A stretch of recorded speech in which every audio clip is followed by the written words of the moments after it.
family. Peace, love, light, and darkness to all my reflections. Appreciate your support. And for those of you who not follow me, y'all come on, check me out. Y'all follow me. Follow me here on YouTube. If you're watching this on YouTube, follow me on YouTube at I Not Ether.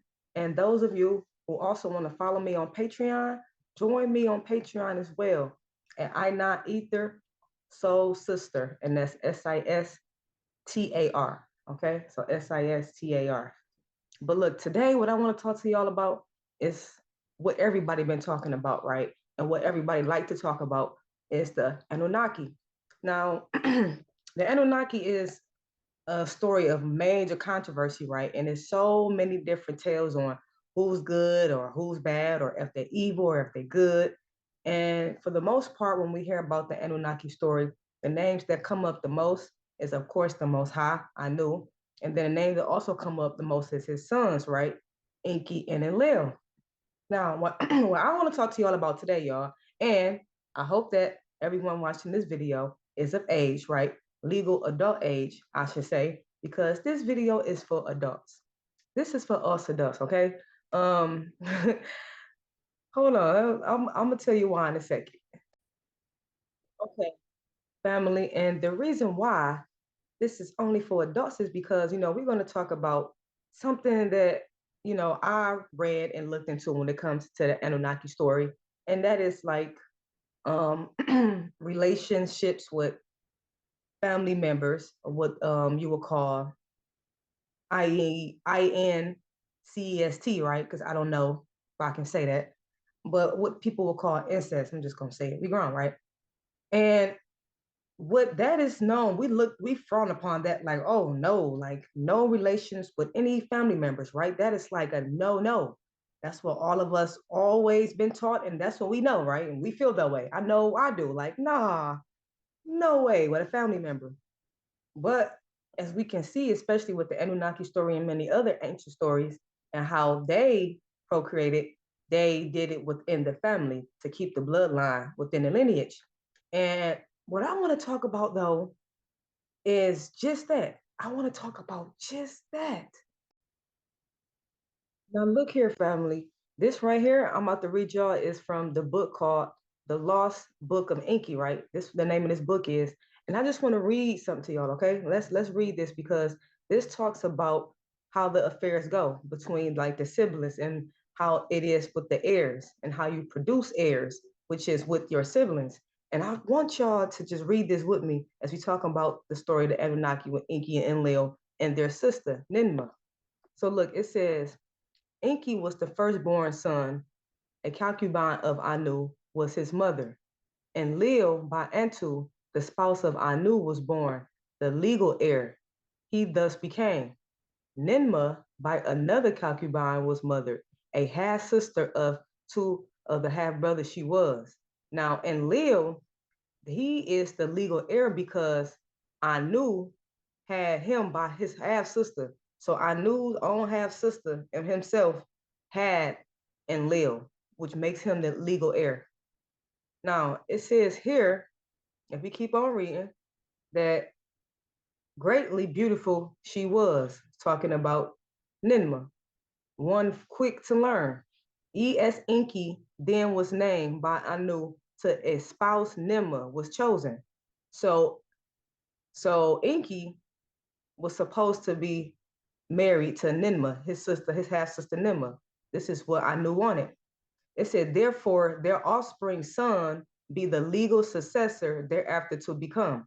So that was the reason why Anu wanted his son Enki and his daughter Ninma to have a baby, because he was going to be the legal successor. It says Ninma of Enlil, a Dasha commander, was enamored. So she, instead of her going for her brother Enki, Ninma, she was also going, she liked her brother Enlil. By him she was seduced, and to her womb his seed he poured. So Enlil got her pregnant instead, but they was not married. This was not planned. A son from Enlil's seed she bore, Ninurta. The two have named him. By the deed was Anu angered. As punishment, he Nema ever to be a spouse forbade. So she could never be espoused again after that because he was mad. It says E, also known as Enki, his bride to be by a new decree abandoned. He said a princess named Damkina he instead espoused, right? Now, hold on, family, hold on. A son, an heir to them was born, Marduk. They named him one in a pure place born in Mint. Now, for Enlil, a son not by espousal he had, because he had a son out of wedlock by his sister. It says, it was on earth, not on Nibiru, that Enlil became espoused. The account of that is one of rape and exile and love that brought forgiveness.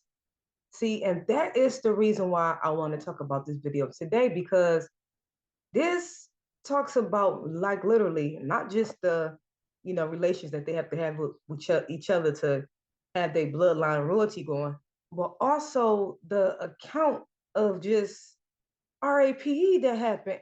And you would think that that was a brutal account to where she would be so upset to even want to deal with him no more, because the council got involved in all this thing and everything. But as we gonna read, she said, I'm not even gonna be a victim. I'm gonna turn this around. And look, let's just read. Let's just read. Now look, it says, it was on earth, not Nibiru, that Enlil became espoused. So this is where he came married. He got married on earth, not Nibiru.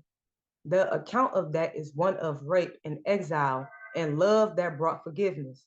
It says, and more of sons that were only half brothers. All right, like, listen to this. On earth, it was summer. To his abode in the cedar forest, Enlil retreated. And the cedar forest was Enlil walking in the cool of the day.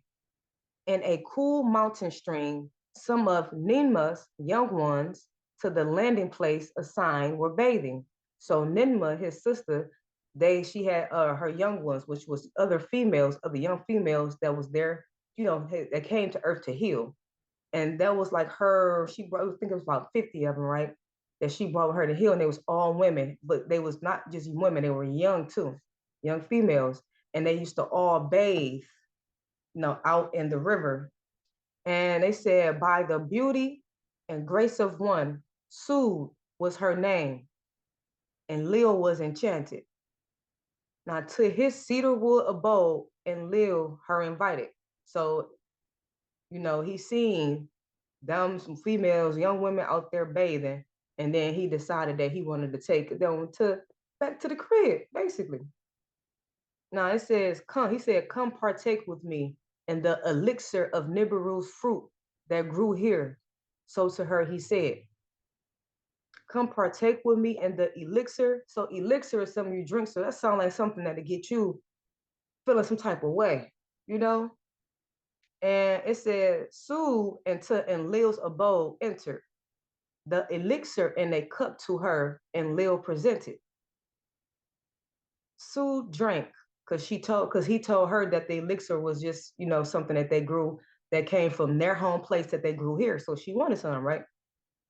It says Sue drank, and Lil drank too. To her and Lil of intercourse was speaking. So after he gave her that drink, he was telling her, like, look, hey, I want to do something.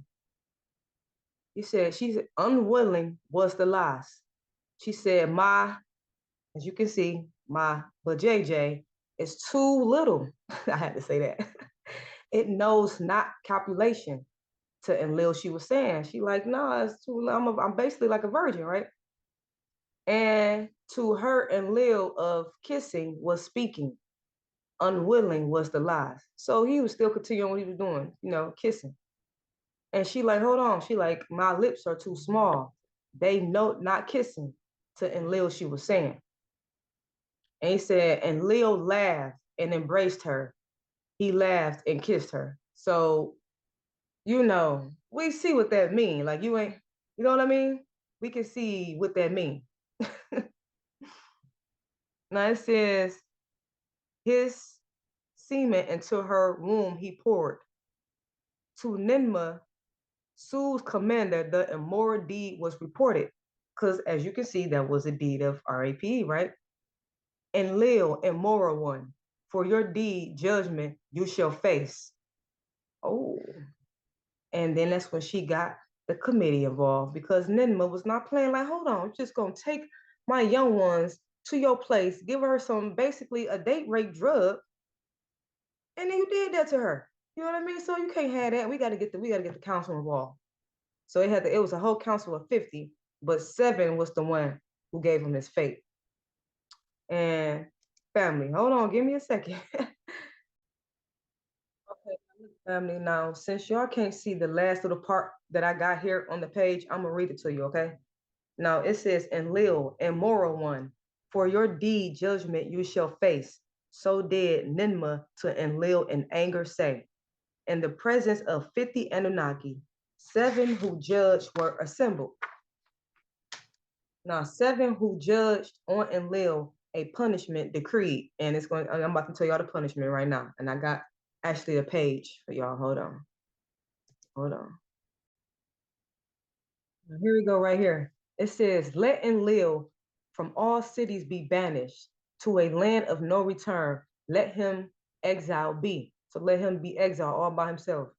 In a sky chamber, they made Enlil leave the landing place. Abigail was his pilot. To a land of no return, Enlil was taken, never to return. Now, it says in the sky chamber, 2 of them journeyed to another land was the direction. And right now, it's about to go into the detail of how Abigail told Enlil about the secret hiding place of the weapons of terror that Inky hid that he was not supposed to tell him about. So we gonna skip past that part because I'm going to the story about Sood and Lil, and not this particular story right now. So just hold on a second. Okay, family, so let me see.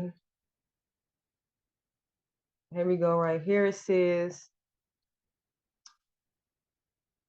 here we go. So we're skipping all that, bam. Okay. Now it says, in the Eden, Sood to Nimma, her commander words were speaking. Now she's saying like, by Enlil's seed, I am pregnant.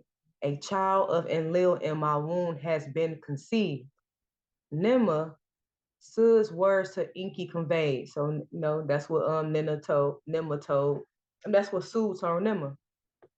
And Nimma told Inky, and the Lord of earth he was. On earth he was supreme. Now they summoned Su before 7 who judged. Now, and the 7 who judged, they basically like, will you take Enlil as your spouse? So it's like, dang. And like, look, what you gonna do? Like, okay, we done banished him, we done exiled him. He gonna just be where he at forever by himself, solitude. She was like, then they asked, like, what you wanna do? Like, you got his seed, you pregnant about him, so what's that mean? Do you want him to be your husband? Like, did y'all gonna get together after this or what? It's like, dang. It's like, dang. I guess that's how I go. And she said, words of consent she uttered. The words by Abigail to Enlil in his exile were conveyed. So she said, yeah, like, yeah, I mean, I guess I'm gonna take him as my spouse since I have his seed. And Abigail, which is the guy, the man who took Enlil to his exile, he told Enlil what happened. Like, hey, she basically said that you she basically saying that, look, you basically can come back from exile because she gonna make you her husband, and that way now you ain't been punished for a crime no more. You see what I'm saying? Now he's not being punished for a crime anymore because it's no longer a crime. She said that she want him to be her spouse, her husband, and they got a baby together. So now that it went from being a crime to them now being a family. That's really how it went. Like, that's really, really, really how it went. He says, to espouse Sood and live from his exile was returned. By that did Inky and Nima to him a parting give. So he came back out of exile and he was good. He was good, no hard feelings was done after that. Now it said, and Lil's official spouse, Sood, was declared. On her, the title name Ninlil Lady of the Command was bestowed. So Sood, since they got married, she went from being Sood to now Ninlil, right here, Ninlil, Lady of the Command. Thereafter to Ninlil and Enlil was a son born, which his name is Nanar, the bright one. And then that's when Ninlil named him. And I just had to tell y'all that, like, how that story go. Like, it went from being something like tragic to something that was like, I guess, to where she ruled. So she was like, look, I guess ain't no reason to sit up here and cry about it and play victim. I guess she like, I'm got a baby and shit, we can be together and I can rule. I guess that's how she thought about it. Like I feel like a regular human, how it would have been way different for a regular human being. It would have been too traumatizing to just do, you know what I mean? But I feel like she just didn't want to be no victim in the situation, you know what I mean? And especially how the story of Medusa go. The same story Medusa. It's like she said, forget that. I ain't gonna be no victim. I'm gonna go ahead and I'm gonna rule. And Lil he really resumed rule when he married Sue and made her then Lil. She was not about to be no victim, like at all. And then the fact that also y'all know about the story about Medusa, right? The story about Medusa is just so crazy to me because it's the same thing. You know what I mean? Like Medusa basically was a woman who got punished and demonized because she got raped by Poseidon. But how you get demonized for being raped? You were the victim. I don't know. I just wanted to share that with y'all, family. Y'all comment below. Y'all let me know what y'all think. Peace, light, love, and darkness to all my reflections. Thank you so much for y'all support. And y'all take care. And that's the end of that.